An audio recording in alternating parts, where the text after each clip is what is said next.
ভোজন রসিক বাঙালির ব্রেকফাস্টে সব থেকে পছন্দের অপশন কি বলুন তো?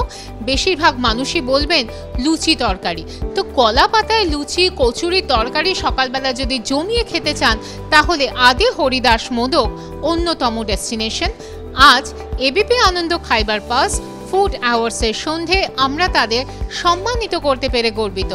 কেমন লাগছে তাদের জেনে নেব। প্রথমেই জানাই এবিপি আনন্দকে অসংখ্য ধন্যবাদ এই প্রেস্টিজিয়াস অ্যাওয়ার্ড দেওয়ার জন্য। আমাদের যে প্রতিষ্ঠান আদি হরিদাস মোদক, এটা হচ্ছে 250 বছরের পুরনো একটি প্রতিষ্ঠান। এই প্রতিষ্ঠানটি শুরু করেছিলেন সত্যেন্দ্রনাথ দাস মোদক তার পুত্র হরিদাস মোদকের নামে। তারপর আশুতোষ মোদক, মদনমোহন মোদক, কাশীনাথ মোদক, বর্তমানে আমি ইন্দ্রজিৎ মোদক এবং আমার দাদা দুজনে মিলে প্রতিষ্ঠানটি দেখছি বা তত্ত্বাবধানে রয়েছি।